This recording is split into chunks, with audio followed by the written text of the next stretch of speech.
Everyone, welcome back to my YouTube channel. आज हम class 8 के चैप्टर 3 अंडरस्टैंडिंग क्वाड्रिलेटरल्स को समझेंगे। अभी हमें प्लेन सरफेस, प्लेन कर्व क्या होता है, पॉलीगॉन्स क्या होते हैं, क्लासिफिकेशन ऑफ पॉलीगॉन्स, पॉलीगॉन्स के क्या वर्गीकरण है, डायगोनल्स, विकर्ण क्या होती है, रेगुलर पॉलीगॉन क्या होते हैं, इरेगुलर पॉलीगॉन क्या होते हैं, एंगल सम प्रॉपर्टी क्या कहती है, और इसके साथ ही एक्सरसाइज 3.1 को कंप्लीट करेंगे। तो पहला है प्लेन सरफेस। ये प्लेन सरफेस वो होता है जिसको आप टच करते हो, आप किसी चीज को फील मतलब देखते हो, टच करो या फील करो, वो बिल्कुल स्मूथ नजर आना चाहिए, कोई उबड़ खाबड़ ना हो, कोई गड्ढा ना हो, तो वो प्लेन सरफेस होता है। जैसे आप नॉर्मली किसी भी अपने घर में, अपने रूम के सरफेस पे चलते हो तो वो उबड़ खाबड़ नहीं होता। जैसे आप अभी मोबाइल को देख रहे हो तो वो क्या है, एकदम बिल्कुल स्मूथ है, तो वो हमारा प्लेन सरफेस है, बिल्कुल स्मूथ जहां पर है तो वो प्लेन सरफेस है। तो बात अब आती है प्लेन कर्व की। अब प्लेन कर्व क्या, प्लेन सरफेस तो आपने समझ लिया, प्लेन कर्व क्या होता है। प्लेन कर्व को आप ड्रॉ करते हो बिना पेन को उठाए हुए। जैसे हम यहाँ पे ड्रॉ कर रहे हैं, मान लिया कि हमें 4 पॉइंट्स दे रखे हैं और हमें इस 4 पॉइंट को मिलाने, इस तरह मिलाने हैं कि आपका जो ये बोर्ड है, बोर्ड पर से ये पेन है, पेन उठना नहीं चाहिए।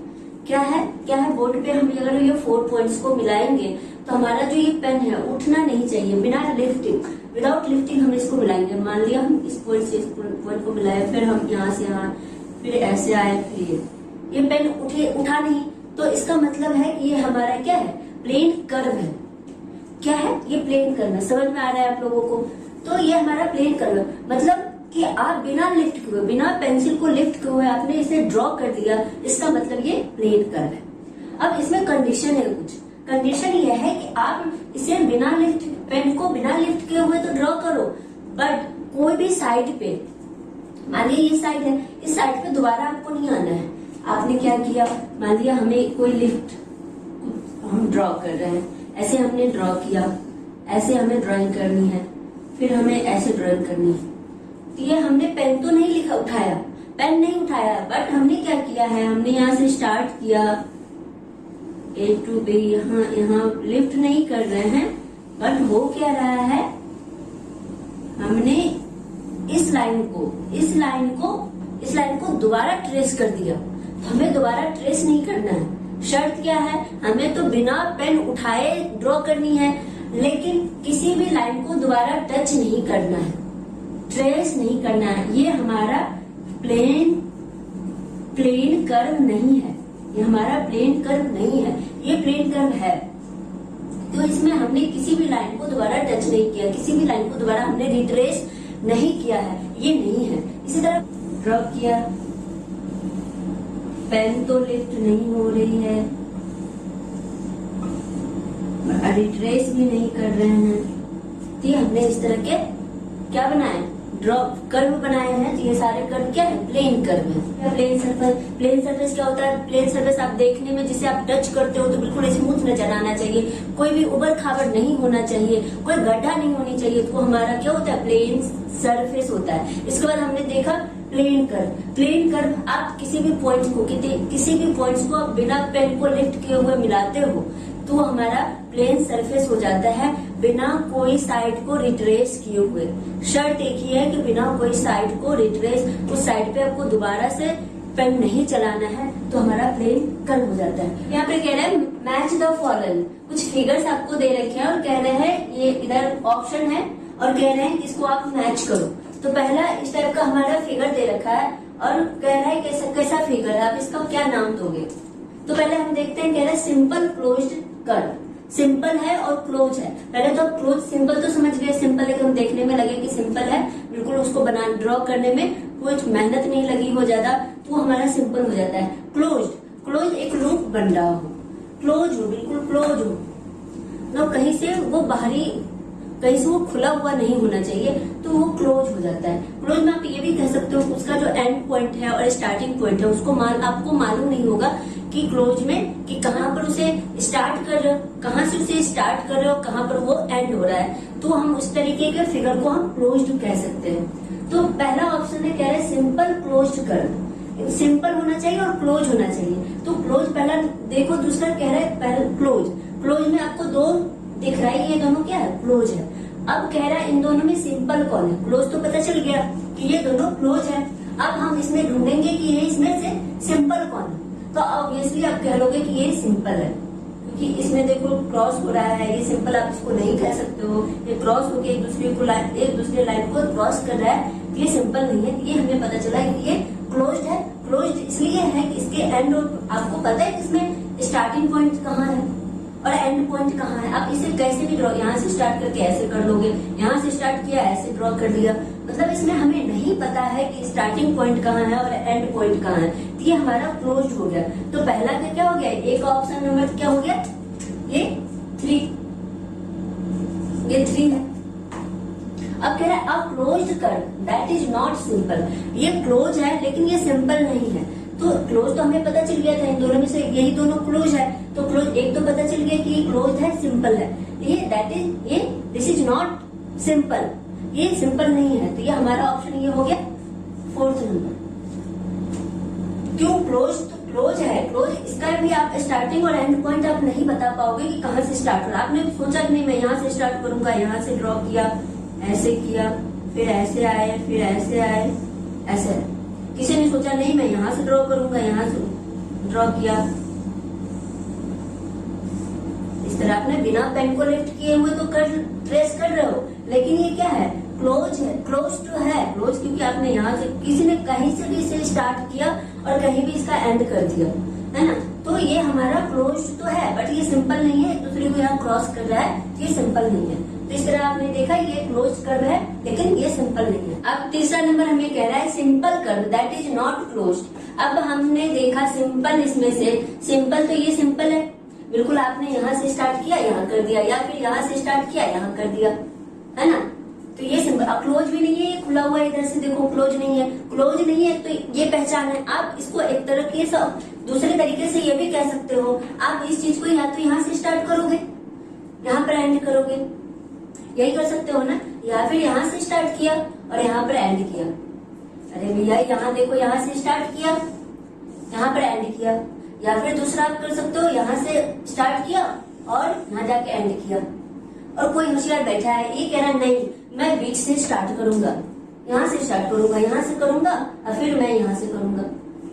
ये तो क्या हो गया, ये तो हमारा पॉलीगन प्लेन कर्व हो ही नहीं पाया ना। प्लेन कर्व में क्या पढ़ा है अभी अभी कि बिना लिफ्ट किए हुए, पेन को बिना लिफ्ट किए हुए आपको कर्व बनाना है। तो आपने यहाँ तो लिफ्ट कर लिया, एक यहाँ किया, एक यहाँ किया, जो हमारा कर्व ही नहीं हुआ। बिना लिफ्ट किए हुए कैसे आप किसी भी कर्व को ड्रॉ कर रहे हो और उसे फिर रिट्रेस नहीं कर रहे हो। तो पता चला हमें ये क्या है, क्लोज नहीं है और क्या है, सिंपल है। तो हमारा सी नंबर जो ऑप्शन है वो फर्स्ट का राइट आंसर है।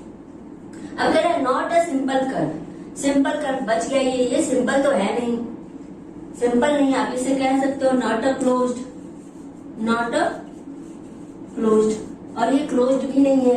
क्लोज्ड कैसे नहीं है, आप सोच रहे होगे क्लोज तो है क्योंकि ये लूप बन रहा है ना। आप ये सोचोगे ना क्लोज है, लेकिन ये क्लोज नहीं है। आप इस लूप की बात नहीं कर सकते, इसके साथ ये भी है ना, ये भी है। तो आप इसको एंड और स्टार्टिंग पॉइंट डिसाइड कर पाओगे कैसे। आप यहाँ से स्टार्ट किया, यहाँ एंड किया, या फिर यहाँ से स्टार्ट किया और यहाँ पर एंड किया। तो हमने क्या किया, यहाँ पर इसका स्टार्टिंग पॉइंट एक तो ये रहा, एंड पॉइंट ये रहा, या फिर स्टार्ट यहाँ से कर रहे हो एंड यहाँ पर कर रहे हो। तो ये क्लोज तो नहीं है, क्लोज नहीं है और ना ही ये सिंपल है। तो हमारा सेकंड नंबर का ऑप्शन क्या हो जाएगा, डी नंबर हो जाएगा, डी नंबर हो जाएगा। इस तरह हमने इसे कंप्लीट किया। अब हमारा है पॉलीगन। पहले पॉलीगन होता क्या है, तो पॉलीगन सिर्फ और सिर्फ लाइन सेगमेंट का बना होता है। ये एक सरल बंद सिंपल क्लोज्ड कर्व होता है जो सिर्फ और सिर्फ लाइन सेगमेंट का बना होता है। क्या बोला मैंने, बोला पॉलीगन ये सिंपल क्लोज्ड कर्व होता है, सिंपल क्लोज्ड कर्व होता है जो सिर्फ और सिर्फ लाइन सेगमेंट से बना होता है। अब यहाँ पे लाइन सेगमेंट क्या है, लाइन हमने इसे ड्रॉ किया, ये एक लाइन सेगमेंट हो गया। तो जो पॉलीगन होता है सिर्फ और सिर्फ लाइन सेगमेंट का बना होता है और क्लोज तो होगा ही होगा, क्लोज तो होगा। जैसे हमने इसे ड्रॉ किया, ये क्लोज्ड है और ये क्या है, ये लाइन सेगमेंट का बना हुआ है और सिंपल भी है, तो हमारा ये पॉलीगन हो गया, ये पॉलीगन है। और हमने सर्कल ड्रॉ किया, सर्कल तो सिंपल है, सिंपल क्लोज्ड भी दिख रहा है ना, क्लोज्ड भी है, सिंपल है, क्लोज्ड है, फिर भी ये पॉलीगन नहीं है। ये पॉलीगन, सर्कल पॉलीगन नहीं होता है जस्ट बिकॉज कि इसके पास लाइन सेगमेंट नहीं है। पॉलीगन सर्कल के पास लाइन सेगमेंट नहीं है और बाकी ये सिंपल भी है, क्लोज्ड भी है, फिर भी ये पॉलीगन नहीं है। समझ में आ गया? तो ये हमारा पॉलीगन सर्कल नहीं है। बोला पॉलीगन को हम, पॉलीगन में जितने नंबर ऑफ लाइंस हैं, number of segment of line है, नंबर ऑफ लाइन सेगमेंट है, तो उसकी जितनी संख्या होती है उसके अकॉर्डिंग हम पॉलीगन को क्लासिफाई करते हैं। तो देखते हैं हम अभी यहाँ पर कुछ टाइप्स को। तो पहला नंबर ये हमें दिख रहा है, कितने साइड्स हैं? 1 2 3, 3 साइड्स हैं। साइड कितने हो गए? Number of sides, number of sides इसमें कितने हैं? 3 है, तो हम इसको बोलेंगे 3 ट्राइएंगल, ट्राइएंगल, ट्राइएंगल, या फिर इसको त्रिकोण, त्रिभुज, सब इसको बोलते हैं त्रिभुज, त्रिकोण। या तो नंबर ऑफ साइड्स को काउंट करते हैं, नंबर ऑफ साइड्स कितने हैं?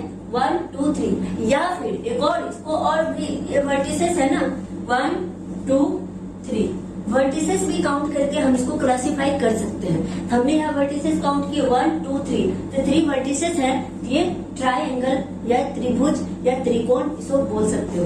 यहाँ पर हमने देखा 1 2 3 4, यहाँ पर 4 भुजाएं हैं। कितनी भुजाएं हैं? 4 भुजाएं हैं। वर्टिसेस कितने हैं? 1 2 3 4 वर्टिसेस हैं, तो 4, इसके 4 भुजाएं हैं और इसको बोलते हैं क्वाड्रिलेटरल, क्वाड्रिलेटरल। और इस चैप्टर में हम क्वाड्रिलेटरल को ही समझेंगे। इस चैप्टर में हम क्वाड्रिलेटरल को ही समझेंगे, इसी के इर्द गिर्द पूरा चैप्टर हमारा खत्म होगा। अब हमारा पॉलीगन, वैसे हमारा पॉलीगन है जिसके पास कितनी है? 5 भुजाएं हैं, 5 साइड है। कैसे?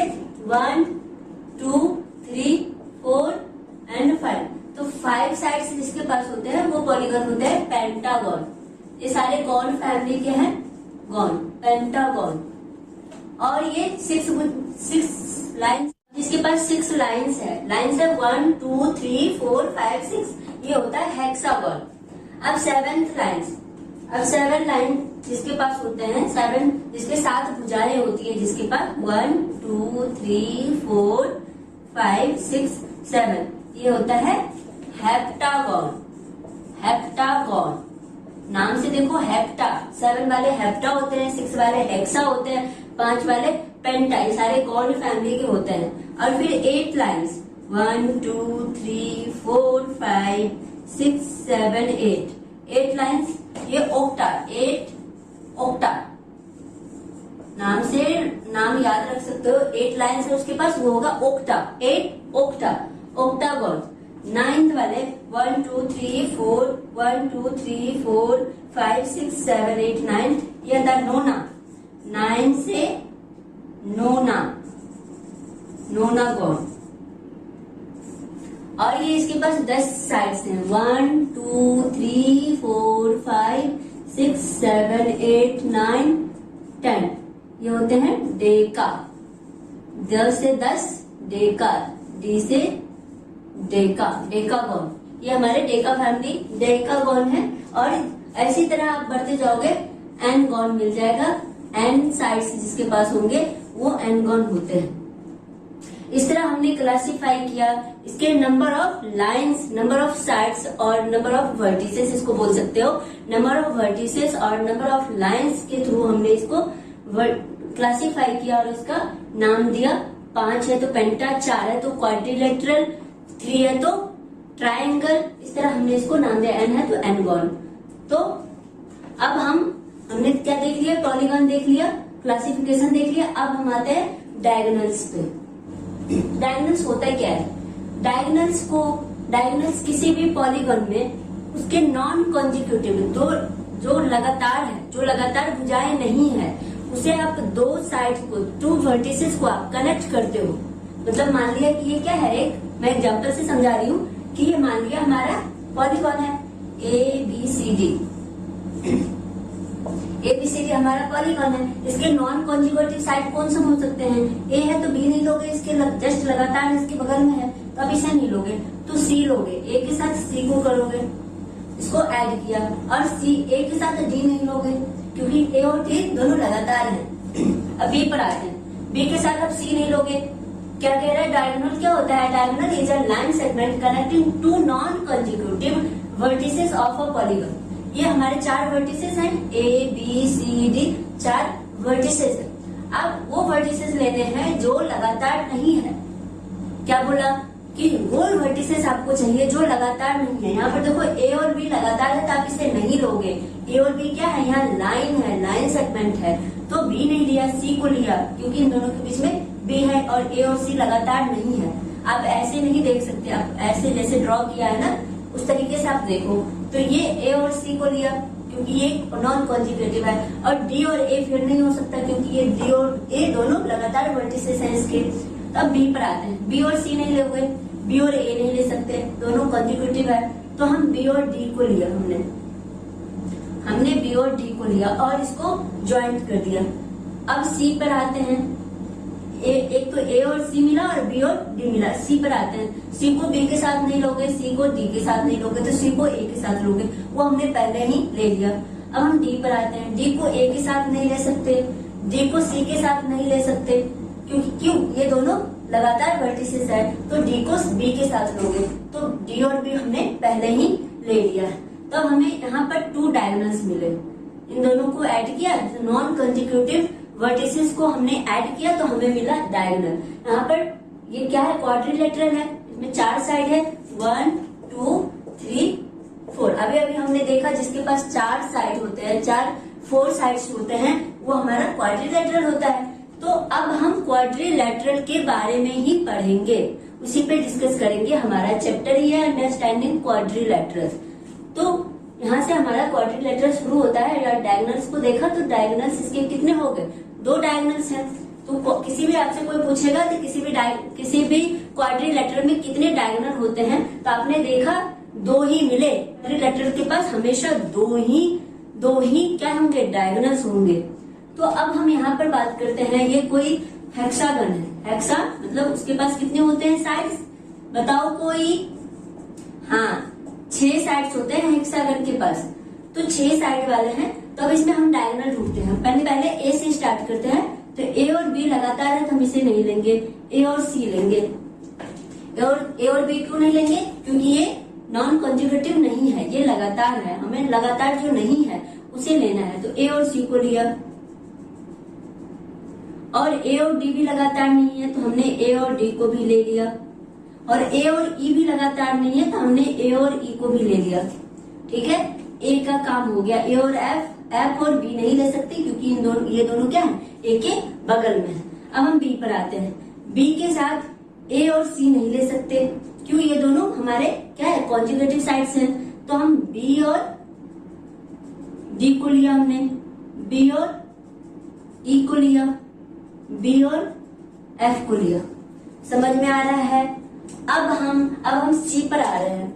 C के साथ B और D को नहीं लेंगे, बाकी सब ले सकते हैं। तो C के साथ D नहीं लेंगे तो E लेंगे, E को ऐड किया। C के साथ F लेंगे तो हमने F को ऐड किया।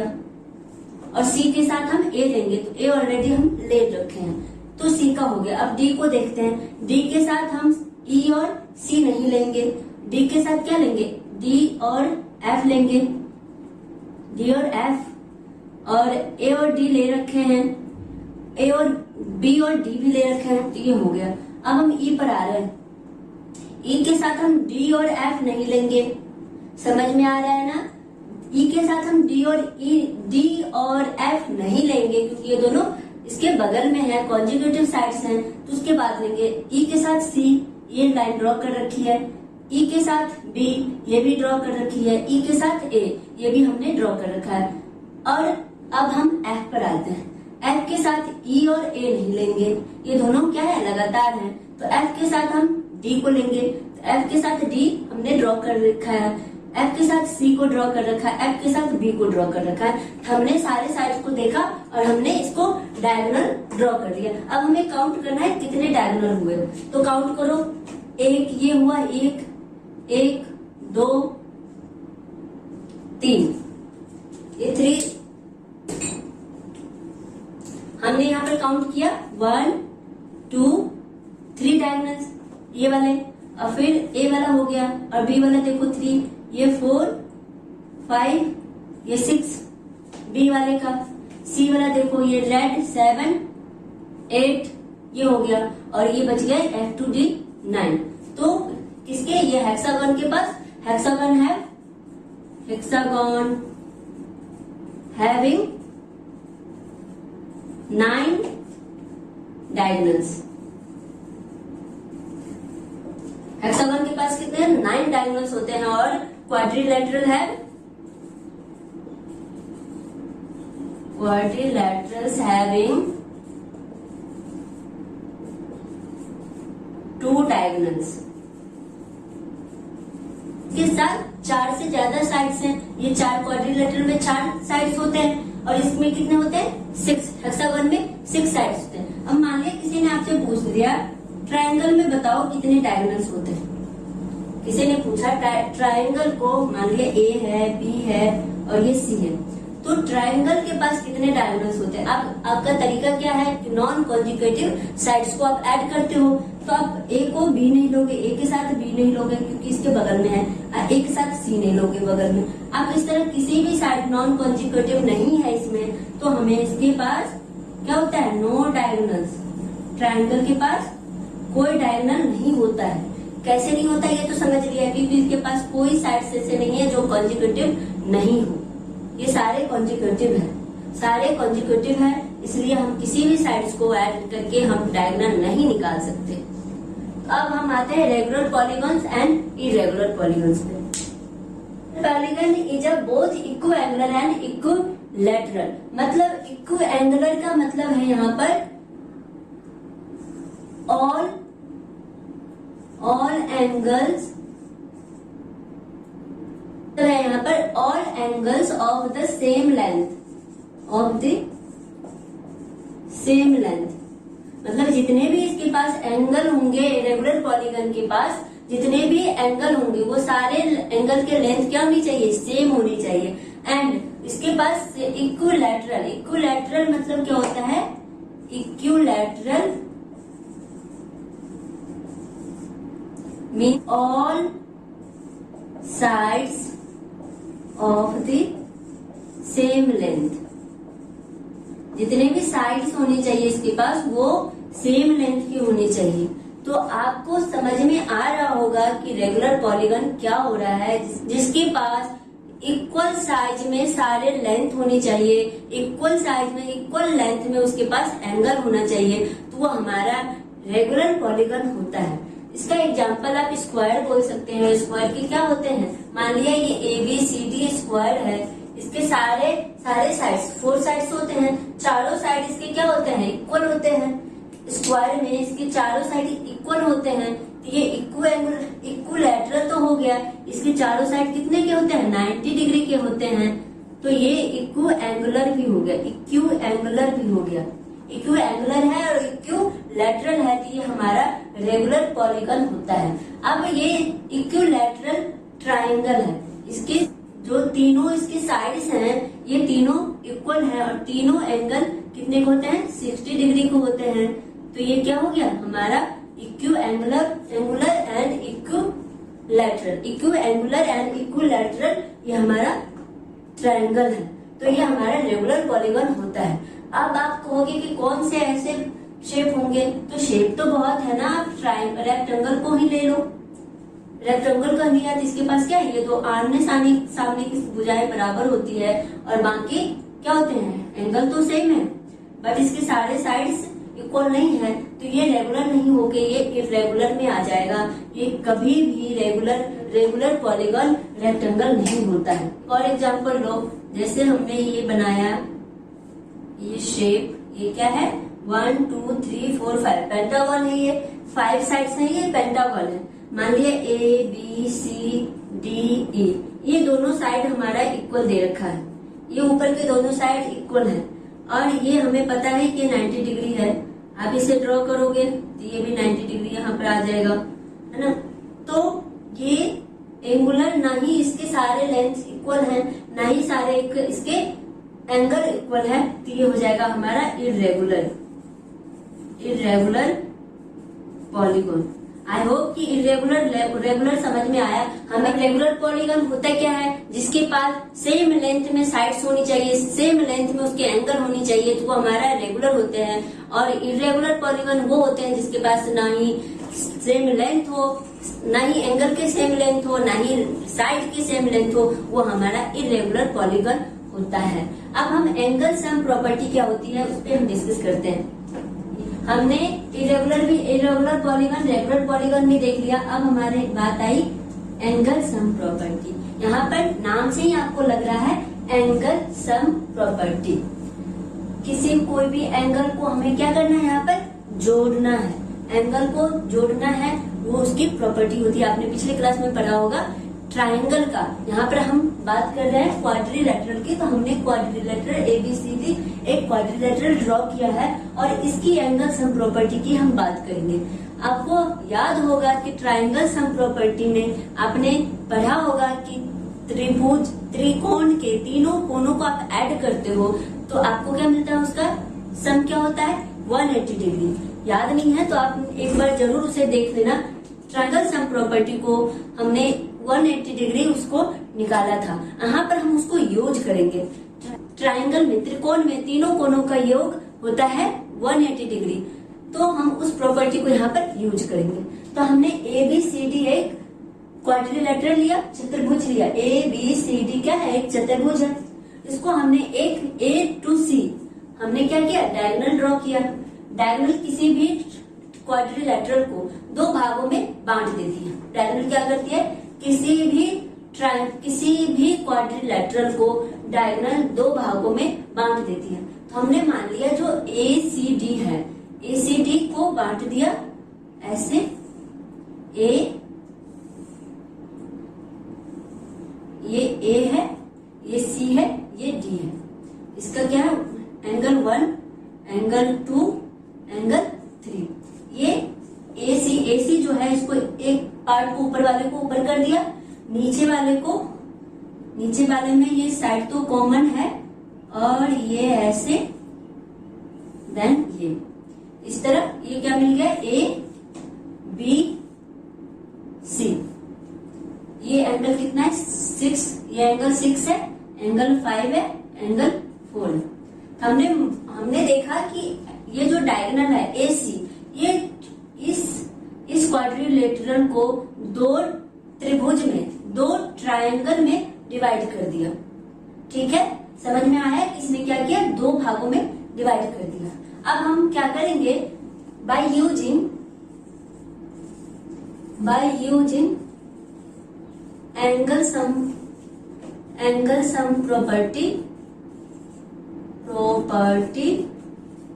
Of triangle. आपको पता है कि ट्राइंगल में क्या होता है, एंगल 1, एंगल 2, एंगल 3। क्या पता है, angle 1 plus angle 2 plus angle 3 is equals to 180 degree. आपको तो ये पता है। और फिर सेम हम करेंगे, ये किस ट्रायंगल की बात की है हम, इन ट्रायंगल ACD में हमने देखा एंगल 1, एंगल 2, एंगल 3 को हमने ऐड किया तो हमें मिला 180 डिग्री। अब इन ट्रायंगल ABC, इसमें क्या होगा, एंगल एंगल 6। ये भी एक ट्रायंगल है, तो इसका भी सम क्या हो जाएगा 180 डिग्री। यहाँ तक बात समझ में आ गई। अब हम क्या करेंगे, अब इन दोनों को, अब तो हमने इसको डिवाइड किया है, अब इन दोनों को एक बार में पूरा का पूरा ले लेते हैं। अब क्या कर रहे हैं हम, ये मान लिया इक्वेशन फर्स्ट है, ये इक्वेशन सेकंड है। Add equation first and second, तो क्या करोगे, angle 1 plus angle 2 plus angle 3 plus angle 4 plus angle 5 plus angle 6, ये किया तो क्या मिला हमें, एंगल 1 to 3, एंगल 4 to 6, इन दोनों का वैल्यू हमें पता है। ये क्या है 180 डिग्री, 180 डिग्री प्लस 180 डिग्री, ये भाई 180 डिग्री है, इसका भी वैल्यू 180 डिग्री है, तो दोनों को हमने क्या किया, प्लस कर दिया, तो हमें क्या मिल गया 360 डिग्री। तो हमें ये पता चला कि ये मेजर जो है, इसका मेजरमेंट है, जो क्वाड्रिलैटरल में एंगल्स का मेजरमेंट है, अगर इन दोनों को इन सभी को सम करते हो तो 360 डिग्री मिलता है। Hence we get the sum of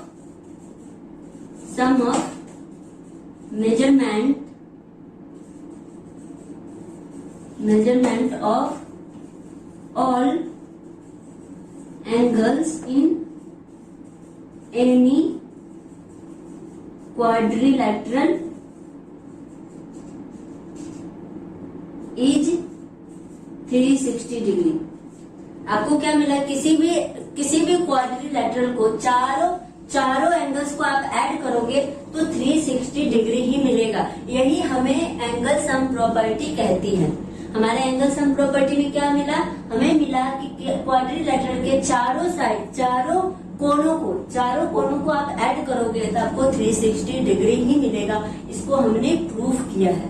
कैसे प्रूफ किया है, एक हम डायगोनल लिया, डायगोनल लेकर इन दोनों को इक्वल साइड में हमने डिवाइड किया। इसके बाद हमें पता था कि angle sum property of triangle क्या होता है। इन दोनों को हमने फिर ऐड किया, ऐड करके हमने पूरा का पूरा एंगल को हमने देखा कि सभी एंगल, चारों एंगल जो है 60 डिग्री मिलेगा। यही हमारा एंगल सम प्रॉपर्टी कहती है। अब हम एक्सरसाइज 3.1 पे आते हैं। क्वेश्चन में कुछ फिगर्स आपको दे रखे हैं और कह रहा है इसमें कुछ ऑप्शन है।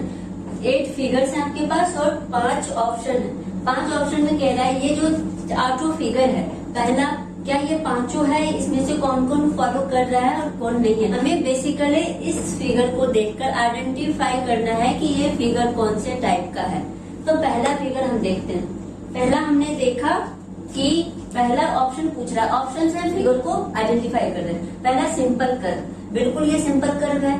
सिंपल कर्व कब कहते हो, जब आप पेन को बिल्कुल बिना लिफ्ट किए हुए आप इसे ड्रॉ कर लोगे तो ये हमारा सिंपल है, हमने इसे ड्रॉ किया, ये हमारा सिंपल कर्व है। सिंपल तो है, बिल्कुल सिंपल है, तो ए ऑप्शन तो सही है। ए ऑप्शन तो इसके साथ सही जा रहा है। अब है B option, simple closed curve. Close भी है, ये बंद है और इसका स्टार्टिंग और एंड पॉइंट हमें मालूम नहीं है कि कहाँ पर है, तो ये बी भी इसका ऑप्शन सही है। ए भी सही है, बी भी सही है ना। अब है तीसरा पॉलीगन। पॉलीगन में कितने, मिनिमम 3 साइड्स होनी चाहिए। पॉलीगन में हमें लाइन सेगमेंट होनी चाहिए, वो क्लोज्ड होना चाहिए और वो सिंपल होना चाहिए। ये क्लोज्ड भी है, सिंपल भी है और इसके पास लाइन सेगमेंट भी है, तो यानी ये पॉलीगन भी है, यानी सी ऑप्शन भी इसका सही है। और डी है कॉन्वेक्स। कॉन्वेक्स पॉलीगन वो होता है, कॉन्वेक्स पॉलीगन वो होता है जिसमें डायगोनल जो होता है वो बाहर की साइड ना हो। अगर इसमें आप डायगोनल बनाते हो, मान लिया ये ए बी सी डी ई है ना, तो आप नॉन कॉन्जिक्यूटिव साइड्स को, वर्टिसेस को लोगे, नॉन कॉन्जिक्यूटिव वर्टिसेस को लोगे, तो ए बी नहीं लोगे, सी लोगे। ए सी को आप यहाँ से मिलाओगे तो ये जो पोर्शन है ये बाहर की साइड पे आ गया, क्योंकि इधर के बाद उधर खुला हुआ है, तो ये क्या हो गया, कॉनकेव नहीं होगा। ये ऑप्शन जो है डी ऑप्शन नहीं है, इसमें ये कॉनकेव नहीं होगा। क्यों नहीं होगा, क्योंकि इसके जो डायगोनल है ये बाहर के साइड जा रहा है। समझ में आ गया। अब कह रहा है कॉनकेव, 5वां ऑप्शन है कॉनकेव। कॉनकेव इसके जस्ट कॉन्वेक्स के उल्टा होता है, इसके जो डायगोनल होते हैं वो बाहर की साइड हो सकते हैं, इसमें हो रहा है, इट मीन्स ये डी ऑप्शन इसका सही है। तो कौन सा सही हो गया? पहला में ए ये सिंपल है, बी ये सिंपल क्लोज्ड कर्व भी है, सी ये पॉलीगन है, कॉनकेव है, तो ये ई ऑप्शन इसका सही होगा। अब हम दूसरे फिगर पे आते हैं, ये इसको हम आइडेंटिफाई करते हैं। ये सिंपल कर्व, बिल्कुल ये सिंपल कर्व है, ए तो है, ठीक है, सिंपल क्लोज्ड कर्व, ये क्लोज भी है, इसका भी हम आइडेंटिफाई नहीं कर सकते कहाँ से स्टार्ट हो रहा है कहाँ एंड हो रहा है, तो हम इसको आइडेंटिफाई नहीं करेंगे। तो फिर ये बी भी ऑप्शन इसका सही है, ए सही है, बी सही है। सी है पॉलीगन, पॉलीगन बिल्कुल है, इसके 4 साइड से है और सिंपल है, क्लोज्ड है, लाइन सेगमेंट है, तो सी भी सही है। डी है कॉन्वेक्स, कॉन्वेक्स पॉलीगन, कॉन्वेक्स में अभी अभी मैंने बताया कि इसके जो डायगोनल है, इसके अगर डायगोनल आप बनाते हो तो ये बाहर की साइड नहीं होना चाहिए, ये बाहर मतलब खुला हुआ इसका नहीं होना चाहिए। आपने डायगोनल ड्रॉ किया, ये क्लोज्ड के अंदर ही रहा है, यानी ये डी भी इसका ऑप्शन सही है, डी ऑप्शन सही है। अब ई है कॉनकेव, और एक बात तो समझ लो, जहाँ पे कॉनकेव है वहां पे कॉन्वेक्स नहीं हो सकता। यहाँ पर क्या है, कॉन्वेक्स है तो कॉनकेव नहीं होगा, क्योंकि इसको डायगोनल को आप बनाओगे तो ये बाहर की साइड ये नहीं जाएगा, तो ये कॉनकेव पॉलीगन नहीं होगा। ये कहा ई नहीं है, इसमें समझ में आ गया। अब हम थर्ड ऑप्शन की तरफ आते हैं। ये कह रहा है सिंपल, सिंपल कर्व। आप देख रहे हो ये सिंपल तो नहीं है, ये सिंपल इसमें 2 है, ये क्या हुआ, रिंग की तरह लग रहा है। तो ए ऑप्शन जो है, A B C D E, A option तो ये नहीं है, सिंपल तो नहीं है। बी कह रहा है सिंपल क्लोज्ड, सिंपल है ही नहीं, तो सिंपल क्लोज्ड तो है लेकिन सिंपल ही नहीं है, तो ये बी भी नहीं होगा। कह रहा है पॉलीगन, पॉलीगन नहीं है क्योंकि इसके पास लाइन सेगमेंट नहीं है, तो सी भी नहीं है। डी कह रहा है कॉन्वेक्स पॉलीगन, और ये क्या है, पॉलीगन ही नहीं है, जिसके पास डायगोनल नहीं होगा, डायगोनल नहीं होगा तो कॉनकेव पॉलीगन, कॉन्वेक्स पॉलीगन, कुछ भी ये नहीं होगा। ये कोई भी ऑप्शन थर्ड के लिए सही नहीं है। हमारा फोर्थ है, फोर्थ ये स्टार दे रखा है, स्टार कह रहा है सिंपल कर्व, सिंपल कर्व, ये सिंपल कर्व बिल्कुल नहीं है, स्टार बनाने में बहुत मेहनत लगती है सबसे बड़ी बात, और बिना लिफ्ट किए तो बना लोगे, बट ये सिंपल नहीं है। बी कह रहे हैं सिंपल क्लोज कर्व, क्लोज नहीं है क्योंकि इसके पास कुछ बाहर भी जा रहा है, तो क्लोज भी नहीं है। सी जब क्लोज नहीं है, सिंपल नहीं है, तो पॉलीगन तो होगा ही नहीं। डी कह रहा है कॉन्वेक्स, कॉन्वेक्स पॉलीगन, कॉन्वेक्स इसके पॉलीगन, इसके जो साइड्स हैं, इसके जो लाइन सेगमेंट है, लाइन सेगमेंट बाहर की ओर भी आ रहा है, तो ये हो सकता है, बाहर की ओर जा रहा है, तो ये हमारा कॉन्वेक्स पॉलीगन हो सकता है। ये इसके साइड अंदर भी है, तो ये कॉनकेव भी होगा। तो ये समझ में आ गया। अब हम फिफ्थ की ओर आते हैं। फिफ्थ कह रहा है सिंपल कर्व, ये सिंपल कर्व तो है, बिल्कुल है सिंपल कर्व। बी कह रहा है सिंपल क्लोज्ड, ये क्लोज्ड भी है, तो बी भी सही है। तीसरा पॉलीगन तो है ही नहीं, पॉलीगन नहीं है। डी कॉन्वेक्स पॉलीगन नहीं है, तो इधर कोई भी पॉलीगन नहीं होगा, कॉनकेव कॉन्वेक्स नहीं होगा। अब हम आते हैं 6 नंबर पे। 6 नंबर में कह रहा है ये जो शेप है सिंपल कर्व है, बिल्कुल सिंपल है। बी सिंपल क्लोज्ड है, बिल्कुल सिंपल क्लोज्ड भी है। सी कह रहा है पॉलीगन, पॉलीगन नहीं है क्योंकि ये जो लाइन सेगमेंट यही है, ये लाइन सेगमेंट नहीं है, तो ये क्या होगा, पॉलीगन नहीं होगा। डी पॉलीगन नहीं होगा, तो कॉन्वेक्स कॉनकेव दोनों में कोई नहीं होगा।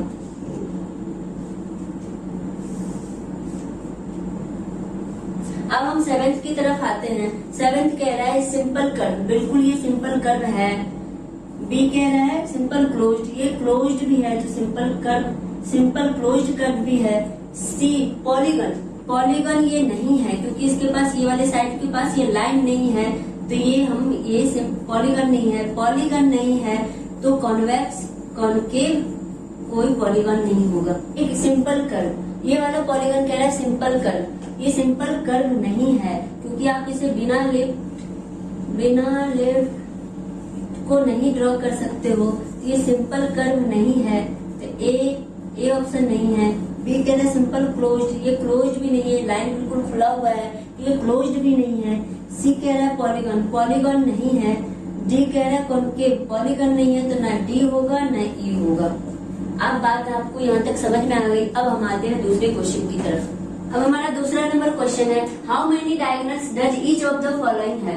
कह रहा है कि कन्वेक्स क्वाड्रिलेटरल के पास कितने डायगोनल्स होते हैं, एक रेगुलर हेक्सागन के पास कितने डायगोनल होते हैं, और ट्रायंगल के पास कितने होते हैं। तो हम इसको चेक करते हैं। अ कॉन्वेक्स क्वाड्रिलेटरल, कॉन्वेक्स होता क्या है, जिसके डायगोनल बाहर की तरफ नहीं हो। तो कॉन्वेक्स इसका मतलब ये क्लोज्ड होगा, क्लोज्ड होगा तभी तो अब बाहर की तरफ इसके डायगोनल नहीं जाएगा। तो मान लिया ए बी सी डी हमारा ये कॉन्वेक्स क्वाड्रिलेटरल है। अब इसको चेक करते हैं तो डायगोनल हम टू नॉन कॉन्जिक्यूटिव वर्टिसेस को ऐड करने पर निकालते हैं। हम नॉन कॉन्जिक्यूटिव वर्टिसेस को ऐड किया हमने, तो हमें मिला ए सी बी डी। तो क्या हो गया, अ कॉन्वेक्स क्वाड्रिलेटरल laterals having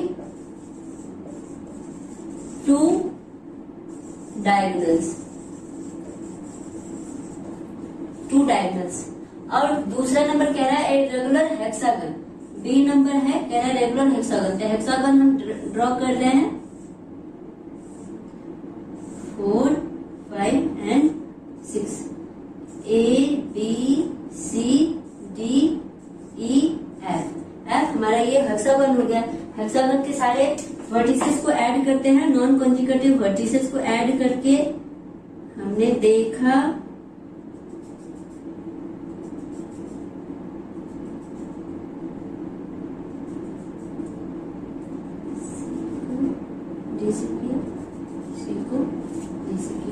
तो हमारे कितने हो गए हेक्सागन के 1 2 3 4 5। ये हमने पहले भी इसको डिस्कस किया है। तो ए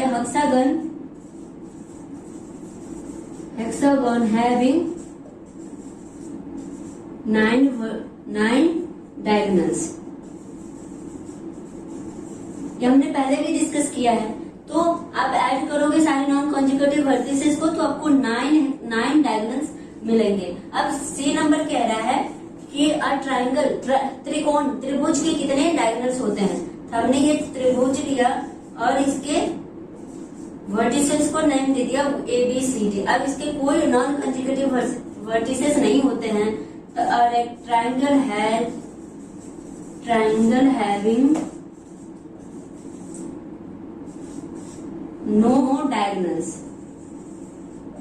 इसके कोई डायगोनल्स नहीं होते हैं। अब हमारा थर्ड नंबर क्वेश्चन है what is the sum of the measures of the angle of a convex quadrilateral. कह रहे हैं कॉन्वेक्स क्वाड्रिलेटरल है, उसके जो मेजरमेंट एंगल के जो मेजर होते हैं उसके सम क्या होंगे। कॉन्वेक्स क्वाड्रिलेटरल के जो एंगल्स हैं, एंगल का सम कितने होंगे।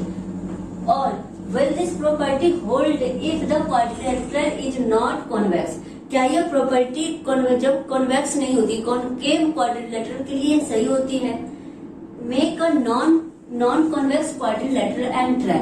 आप इस एक नॉन कॉन्वेक्स क्वाड्रिलेटरल बनाओ और इसे ट्राई करो कि ये जो प्रॉपर्टी है एंगल सम प्रॉपर्टी की, क्या ये प्रॉपर्टी नॉन कॉनकेव क्वाड्रिलेटरल पे सही हो रहा है या नहीं। नंबर तो हम ये देखेंगे कि कॉनकेव क्वाड्रिलेटरल में मेजरमेंट के एंगल के मेजरमेंट का सम क्या हो रहा है, ये हम पहले चेक करेंगे। तो हम एक क्वाड्रिलेटरल बना रहे हैं।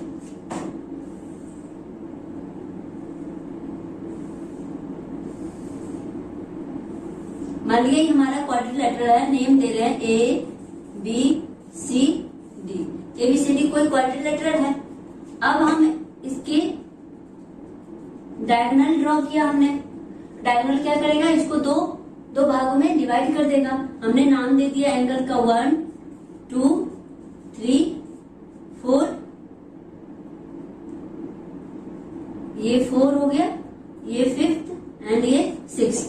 तो हमें 6 एंगल्स मिले। तो पहले बाय यूजिंग सॉल्यूशन है ये, by using angle sum property. तो ट्रायंगल एबीसी, इन ट्रायंगल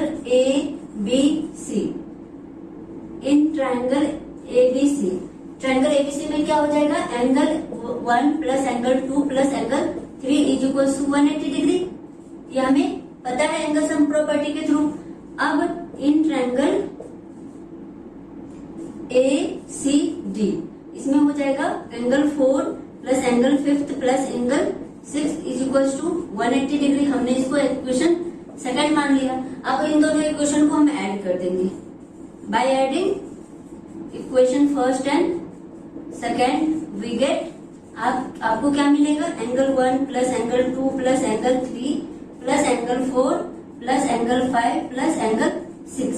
अब angle 1 plus angle 6, angle 1 plus angle 6 ये क्या है, एंगल ए है, प्लस एंगल 2, एंगल 2 क्या है, एंगल बी है, प्लस एंगल 3 एंगल 4 ये दोनों एंगल क्या हो रहा है, एंगल सी हो रहा है, एंगल फिफ्थ क्या है, angle D.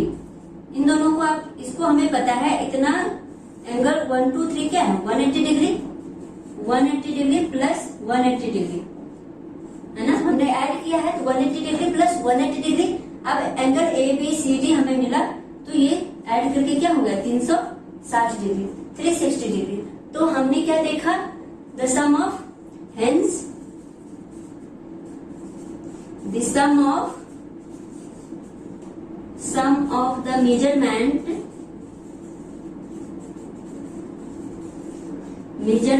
of the angles of convex quadrilateral is 360 degree. हमने क्या देखा, ये कॉन्वेक्स क्वाड्रिलेटरल के जो एंगल के सम है वो हमें 360 डिग्री मिला। अब कह रहा है will this property hold if the quadrilateral is not convex? yes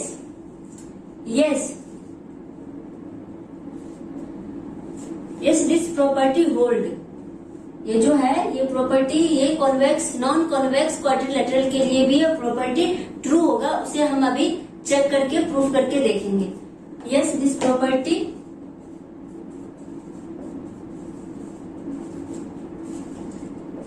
will true, ये प्रॉपर्टी क्या है, ये ट्रू होगा फॉर नॉन कॉन्वेक्स क्वाड्रिलेटरल।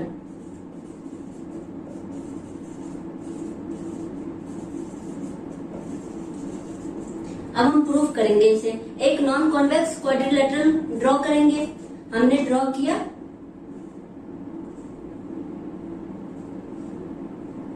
मान लीजिए कि ये हमारा नॉन कॉन्वेक्स क्वाड्रिलेटरल है।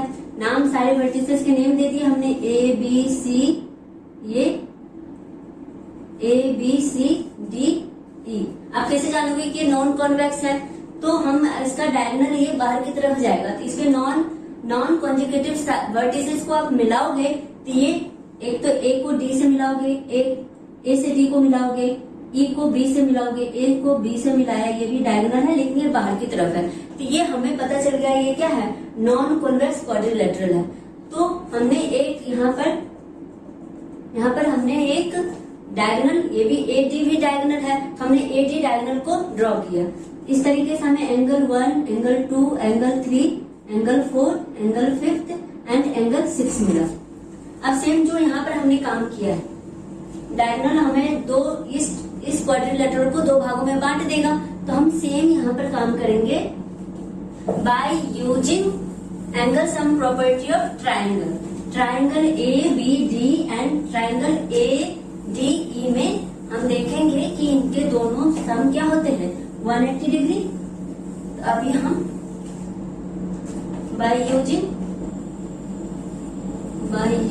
Angle sum property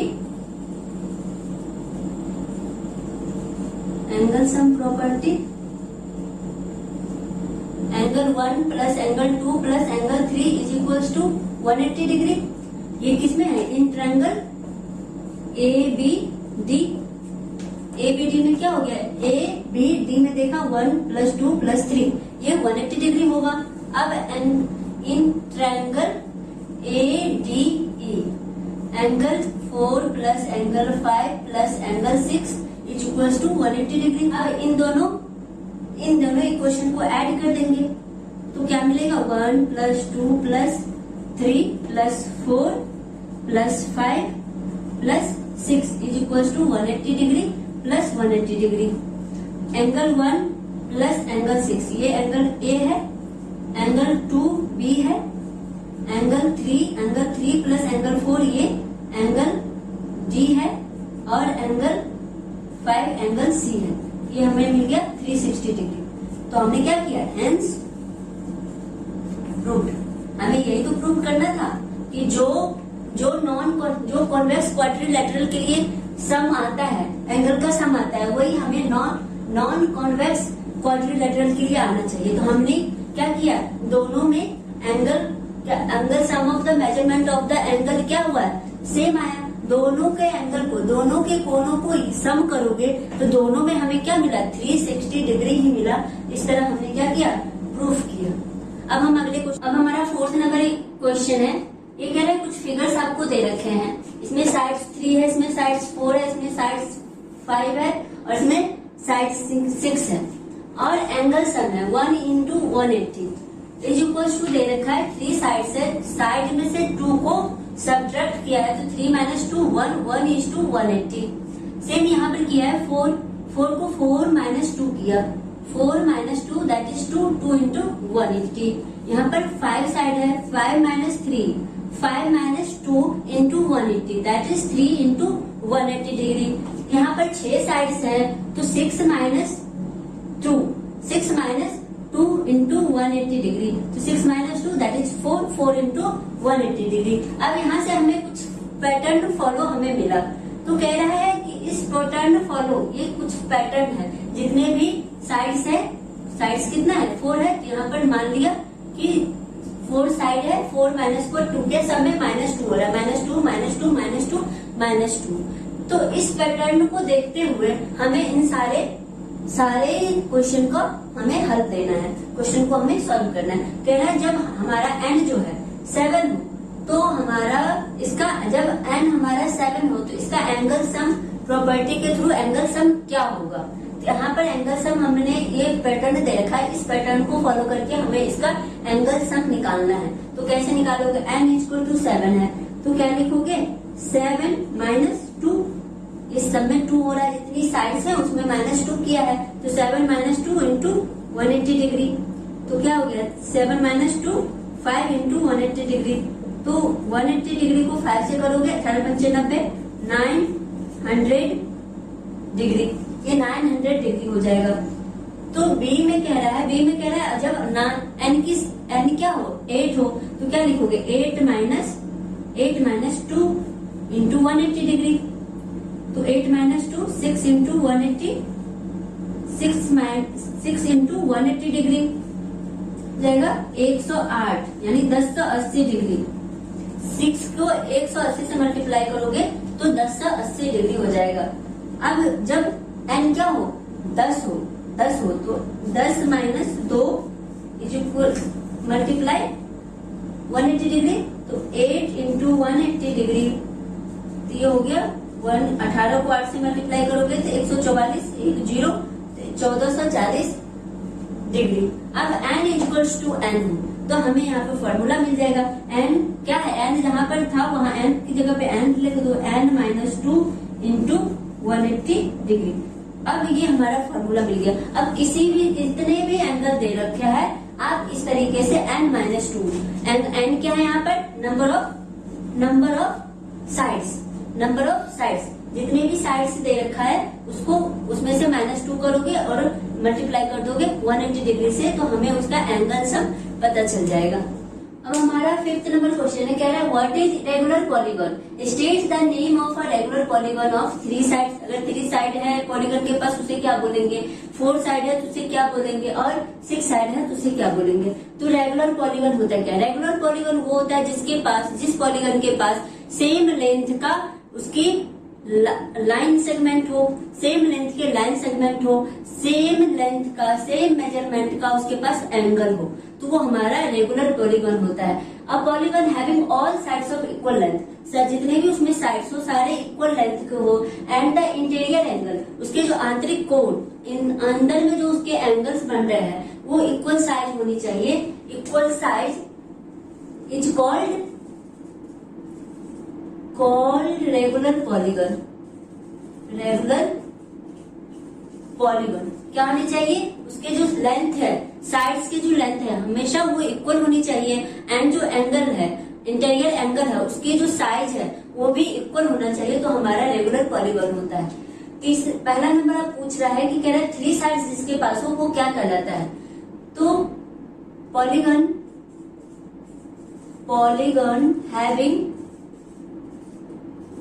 having 3 sides is called triangle। वो क्या कहलाता है? ट्राइंगल।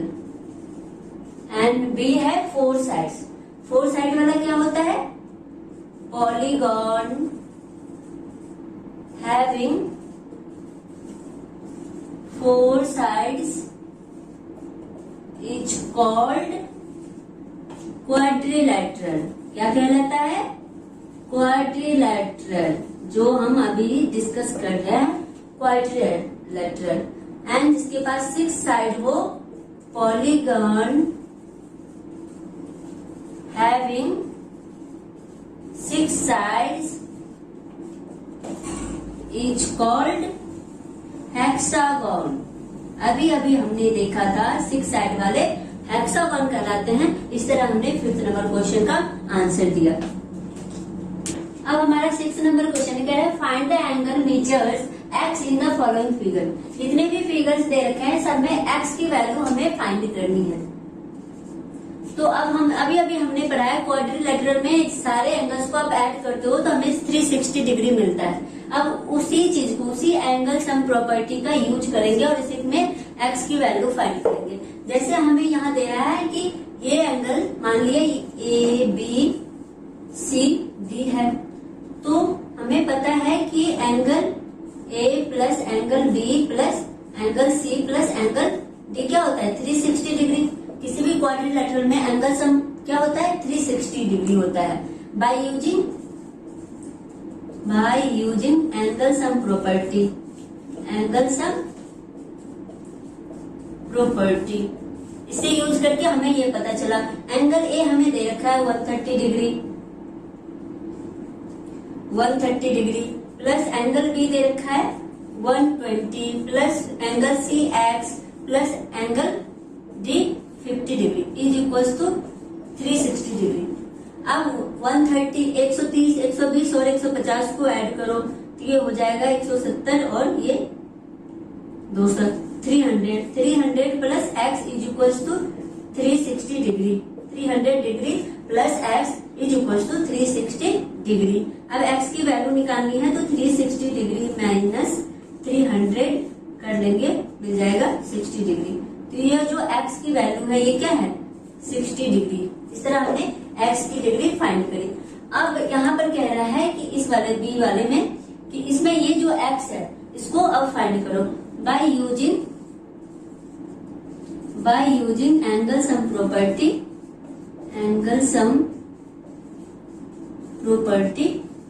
क्या करोगे? एंगल ए मान लिया A B C D, angle A plus angle B plus angle C plus angle D is equal to, आपको पता है ये 360 डिग्री होता है। क्वाड्रिलेटरल में एंगल सम क्या होता है? 360 डिग्री। तो एंगल ए, ये एंगल ये हमें पता नहीं पता है, लेकिन हमें पता है कोई भी लाइन है, लाइन पे कितने डिग्री का एंगल लाइन पे किसी ये लाइन है, लाइन पे 180 डिग्री का एंगल बनता है और इधर ये 90 डिग्री दे रखा है, ये 90 डिग्री दे रखा है और कह रहा है ये वाला एंगल क्या है? ये पूछ रहा है कि ये एंगल क्या है। तो आप क्या करोगे? 180 डिग्री माइनस 90 कर लोगे। नहीं समझ में आया? ये एंगल किसी भी अगर लाइन सेगमेंट की बात करें तो लाइन सेगमेंट पे हमेशा एंगल 180 डिग्री का होता है। समझ में आया? 180 डिग्री होता है। अब कह रहा है ये एक लाइन जा रही है, ये दे रखा है 90 डिग्री। अब ये वाले पोर्शन को निकालना कह रहा है और तुम्हें पता है कि ये पूरी का पूरा जो क्या है 180 डिग्री है। 180 डिग्री माइनस 90 कर लोगे तो ये पता चल गया ना कि जो बच गया है, जो रेस्ट एंगल है, रिमेनिंग एंगल है, वो हमें 90 डिग्री पता चल गया। सेम हम यहाँ पर वही काम करेंगे। एंगल ए क्या होगा? 180 डिग्री माइनस 90 डिग्री। ये पूरा एंगल पे ये पूरा लाइन पे 180 डिग्री का एंगल बन रहा है, तो 90 सब्ट्रैक्ट कर दोगे तो हमें सिर्फ और सिर्फ एंगल ए का वैल्यू पता चल गया। और बी दे रखा है 60 डिग्री प्लस सी 70 डिग्री और एक्स निकालना है। डी की वैल्यू हमें निकालनी है। तो 180 माइनस 90 करोगे तो ये 90 degree plus 60 degree plus 70 degree plus x is equal to 360 डिग्री।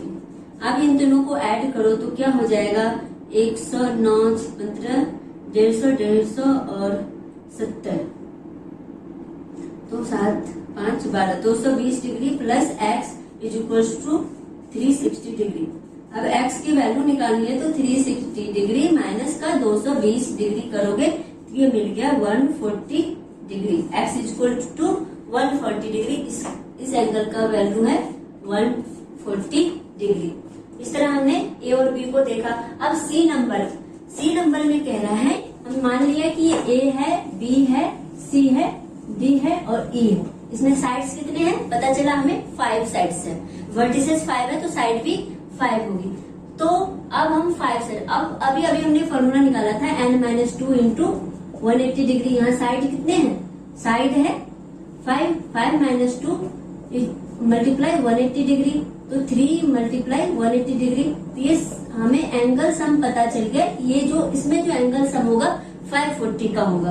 तो इस एंगल सम का यूज करके हम क्या लिखेंगे, angle A plus angle B plus angle C plus angle D is equal to क्या निकलेगा यहाँ पर 540। क्यों 540? क्योंकि इसमें एंगल जो है 5 है, 5 एंगल है, 5 साइड्स है, 5 वर्टिसेस है, तो हमने यहाँ 540 यूज करना है। तो bye using angle sum property तो ये हमें मिला। अब एंगल ए हमें डायरेक्टली दे नहीं रखा है, एंगल ए हमें डायरेक्टली नहीं दे रखा है, एंगल बी भी नहीं दे रखा है। एंगल एक्स और एंगल एक्स, एंगल ई और एंगल सी दोनों इक्वल साइड है। ये साइन जो है ना इक्वलिटी का शो कर रहा है, तो ये दोनों साइड इक्वल है। तो हमें ये दोनों साइड को निकालना है और ये डायरेक्टली नहीं दे रखा है। अभी देखा कि ये लाइन सेगमेंट, लाइन पे कोई भी एंगल, किसी भी लाइन पे 180 डिग्री का एंगल बनता है, किसी भी लाइन पे 180 डिग्री का एंगल बनता है। इस तरीके से हम एंगल बी को निकाल लेंगे 180 degree minus 70 degree, 180 degree minus 70। ये पूरा का पूरा एंगल 180 है, तो सिर्फ और ये निकालने को कह रहा है। तो 180 में से 70 को सब्ट्रैक्ट कर लोगे तो हमें सिर्फ और सिर्फ ये वाला एंगल मिल जाएगा। सेम यहाँ पर भी 180 डिग्री का एंगल बन रहा है और ये 60 डिग्री दे रहा है, तो 60 डिग्री 180 से इसको सब्ट्रैक्ट कर लोगे तो ये एंगल पता चल जाएगा। तो हम एंगल ए एंगल बी के जगह पे हम ये लिख रहे हैं कि 180 degree minus 60 degree. Angle C क्या है, एक्स है, एंगल डी क्या है, 30 डिग्री है, प्लस एंगल ई, इसमें एंगल ई भी है, और एंगल ई क्या है, एक्स है, इज इक्वल टू 540 डिग्री। अब हमें पता चल गया कि इसका जो एंगल सम है कितना है, 540 डिग्री है। तो 540 डिग्री, अब हम इसे सॉल्व करेंगे। 180 डिग्री माइनस 70 क्या होगा,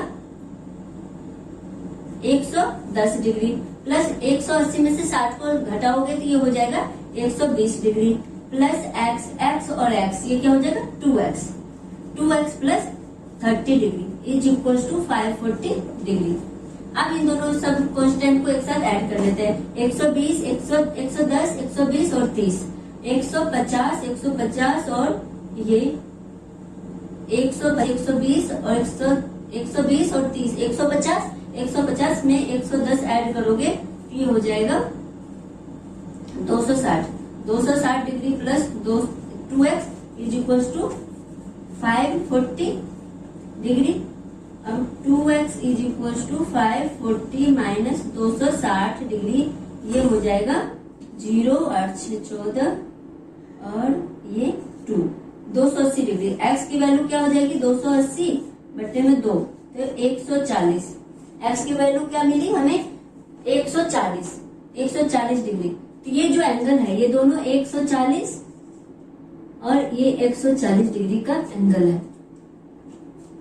अब हमारा डी नंबर क्वेश्चन है, वो कह रहा है कि कोई एंगल ये निकालना है और ये क्या है, पेंटागन है। ये क्या है, पेंटागन है और कह रहा है इसके एंगल सम को निकालो। एंगल सम आप कैसे निकालोगे पेंटागन में, तो आपको n-2 into 180 degree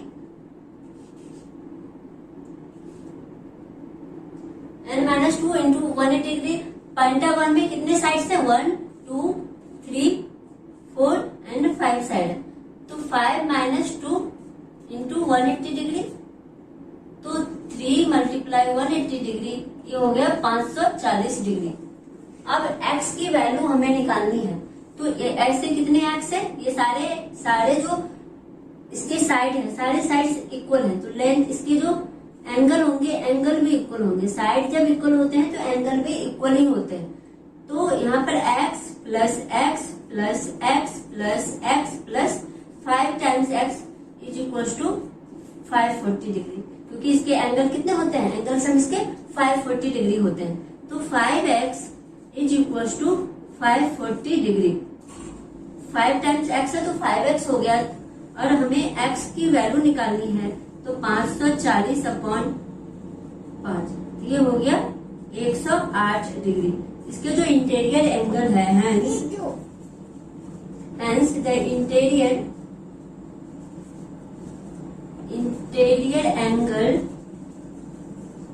angle of pentagon, ये क्या है? पेंटागन है, इज 108। हमारा 7th नंबर इक्वेशन है, वो एक ट्रायंगल दे रखा है, कह रहा है इसमें x plus Y plus Z क्या होगा वो फाइंड करने को। तो हमें पता है कि ट्रायंगल के तीनों कोणों का योग कितना होता है? 180 डिग्री होता है। तो इसको हम यूज करेंगे। तो पहला नंबर x फाइंड करते हैं। x को फाइंड कैसे करोगे कि ये पूरा एक लाइन जा रही है और एक ऐसे जा रही है, तो ये एंगल हमें दे रखा है 90 डिग्री, और ये हमें कह रहा है फाइंड करने को। कैसे करोगे? ये पूरा एंगल पे कितने डिग्री का एंगल है? ये पूरे लाइन पे, ये वाले पूरे लाइन पे 180 डिग्री का एंगल बन रहा है, जिसमें 90 है। तो x को कैसे फाइंड करोगे? 180 माइनस 90, ये हो गया 90 डिग्री। तो x की वैल्यू हमें कितना मिल गई? 90 डिग्री। अब z की वैल्यू यहाँ पे फाइंड करेंगे।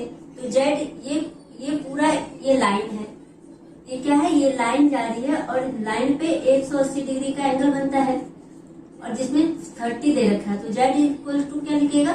180 माइनस 30 डिग्री, ये हो गया 150 डिग्री। अब y की वैल्यू हमें फाइंड करनी पड़ेगी। y की वैल्यू, y क्या है? यहाँ है। और एक प्रॉपर्टी आपने पढ़ी है पिछले क्लास में, वो कि इंटीरियर, ये एक्सटर्नल क्या है? एक्सटर्नल एंगल है, ये एक्सटीरियर एंगल है। तो इसको हम कह रहे हैं इससे दूर, ये जिस साइड में है, जिस साइड इसके लगे हुए कौन से एंगल है? ये वाला एंगल है, ये वाला एंगल। इसको छोड़ के बाकी जो रेस्ट 2 एंगल बच गया। कौन सा? Angle x plus angle z। ये दोनों एंगल है, इन दोनों को ऐड कर दोगे तो हमें y की वैल्यू मिल जाएगी। क्या बोला? y की वैल्यू कैसे मिलेगी? एंगल 90 प्लस एंगल 30, ये मिल गया हमें y की वैल्यू 120। कैसे? By using interiors, sum of interiors. Interior को हमने सम किया, इंटीरियर को सुदूर, जो उससे दूर है, उससे दूर वाले इंटीरियर को हमने ऐड किया और हमें y की वैल्यू मिल गई। अब हमसे पूछ रहा है x plus Y plus Z. अब हम x plus Y plus Z निकाल सकते हैं, क्योंकि हमें पता हो गया है कि x y z की वैल्यू क्या है।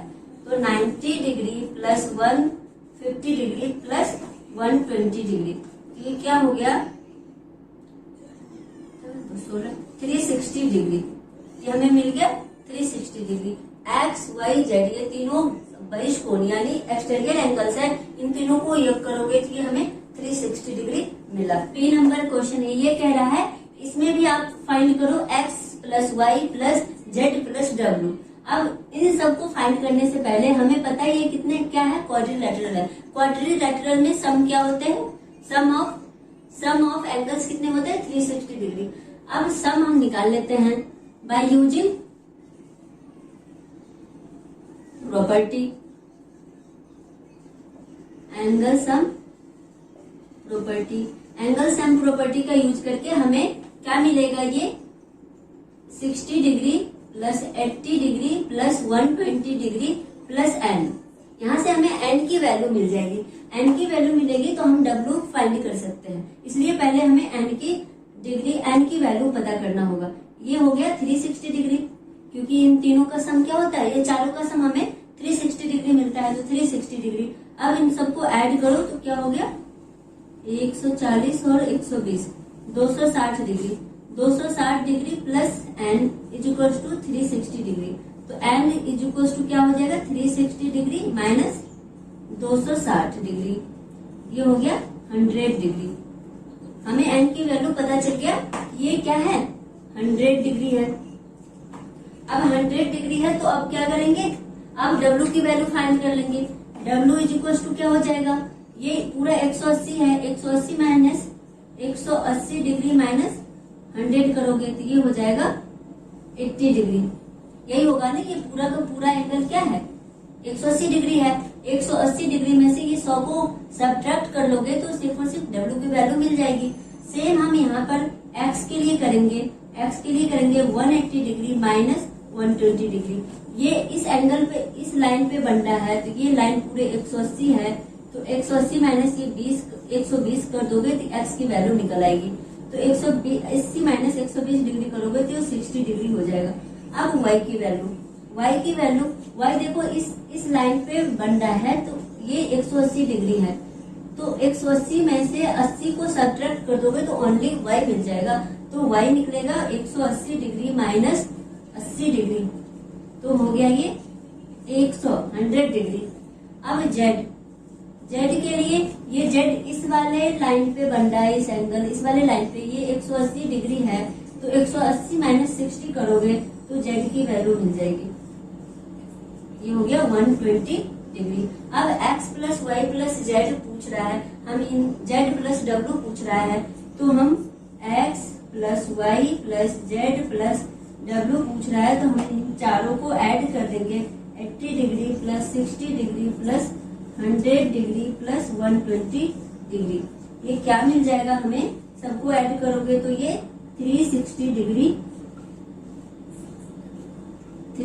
डिग्री हमें मिल गया। इस तरह हमने सारे क्वेश्चन को सॉल्व किया है। आई होप यहाँ तक आप लोगों को समझ में आया हो। अगर कोई डाउट है तो प्लीज कमेंट सेक्शन में जरूर पूछें। अगर मेरा वीडियो अच्छा लगा है प्लीज लाइक एंड सब्सक्राइब जरूर करें और बेल आइकन को जरूर दबा लें, ताकि मैं कोई नया वीडियो डालती हूँ तो आप तक जरूर पहुँचे। Thank you for watching.